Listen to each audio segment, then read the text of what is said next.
রাত বাজে 2টা। কুচকুচে কালো অন্ধকার, কুকুরের ঘেউ ঘেউ আওয়াজ। একদল যুবক একটা কবরস্থানের পাশ দিয়ে যাচ্ছিল।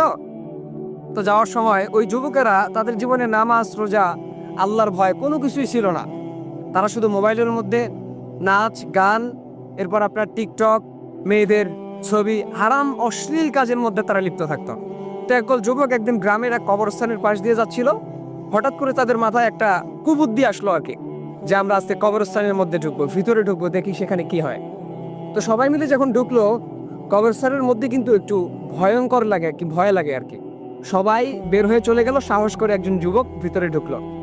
ঢুকে সে যখন কবরস্থানের ঠিক ভিতরে ঢুকে গেল, তখন কে জানো তাকে ডেকে বলল, তুমি কি জানো যে এই কবরের এবং এই মাটির নিচে যারা বাস করে, মাটির নিচে যাদেরকে রাখা হয়েছে তাদের কি অবস্থা? তুমি কি এই বিষয়ে অবগত আছো? তুমি কি জানো? যুবক ভয় খেয়ে গেল। সে চারিদিকে ছোটাছুটি করতে লাগলো, চারিদিকে দেখতে লাগলো যে আওয়াজটা কে দিয়েছে। সে বুঝতে পারলো যে আওয়াজটা গায়েবীভাবে আসছে। সে যখন বলল যে কে এই আওয়াজ দিচ্ছে, হঠাৎ করে একটা কবর থেকে সে দেখতে পেল, একটা কবর থেকে একজন লোক উঠলো, যার চেহারা নেই কিন্তু তার চক্ষুগুলো লাল বর্ণের ছিল। সে এসে বলল যে আমি সেই আত্মা, যে আত্মা আমি দুনিয়ার মধ্যে থাকতে অশ্লীল কাজের মধ্যে লিপ্ত ছিলাম, হারামের মধ্যে লিপ্ত ছিলাম, সবসময় হেডফোন কানের মধ্যে দিয়ে ঘুরতাম, গান বাজনা শুনতাম, কনসার্টের মধ্যে যেতাম, আমি নাচ গানের মধ্যে লিপ্ত থাকতাম, মেয়েদের হারাম ছবি নিয়ে পড়ে থাকতাম।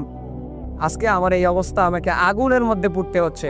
তুমি যদি এই অবস্থায় থেকে থাকো, তাহলে তুমি তোমার রবের দিকে এখনই ফিরে যাও, এখনই তুমি তওবা করো, নয়তো আমার মতো তোমাকেও আগুনের মধ্যে পড়তে হবে।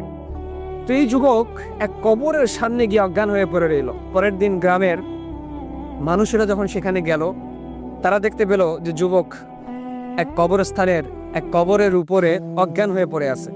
তার জ্ঞান ফেরানো হলো। জ্ঞান ফিরেই সে শুধু বলতে লাগলো, আমি রবের দরবারে তওবা করতেছি, আর জীবনও আমি হারাম কাজের মধ্যে লিপ্ত থাকবো না, অশ্লীল কাজের মধ্যে লিপ্ত থাকবো না। তো এই কাহিনী থেকে আমি আপনাদেরকে এতটুকু বোঝাতে চাচ্ছি যে ভাই, দুনিয়ার লোভ লালসা, দুনিয়ার মহাব্বত কিন্তু খানিকক্ষণের জন্য। আপনাকে কিন্তু ফিরতে হবে রবের দরবারে। দুনিয়ার মৌজ মস্তি এটা খানিকক্ষণের জন্য, আখেরাত আপনার চিরস্থায়ী, সেটাকে নিয়ে আপনাকে ভাবতে হবে। আপনাকে ভাবতে হবে যে আপনি ফিরে যাবেন রবের দরবারে। আপনাকে ভাবতে হবে যে আপনার সৃষ্টিকর্তা আপনার জন্য একটা নির্দিষ্ট সময় পর্যন্ত আপনাকে দুনিয়াতে রাখবেন। সেই জন্য ভাই, এখনো সময় আছে আপনাদের যে রবের দরবারে ফিরে যান, তওবা করেন।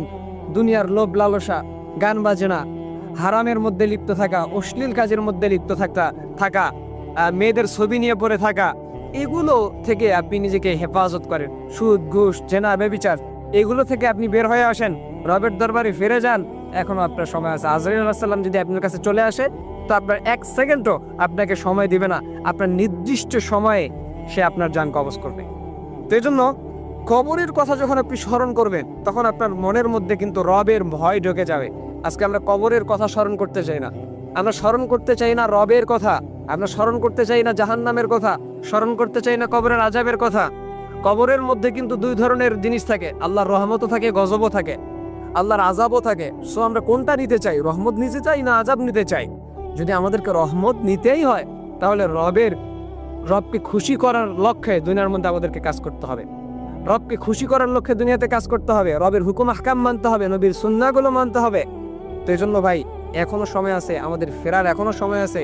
আমরা যেন রবের দরবারে ফিরে যাই, তার কাছে তওবা করি। ইনশাল্লাহ আমরা আশাবাদী যে আল্লাহ পাক রব্বুল আলামিন আমাদেরকে মাফ করে দিবেন ইনশাল্লাহ। তো এই জন্য সবার প্রতি শুধু এতটুকু অনুরোধ যে এখনো সময় আছে, আমরা রবের দরবারে ফিরে যাই, গান বাজনা এবং অশ্লীল কাজ থেকে আমরা যেন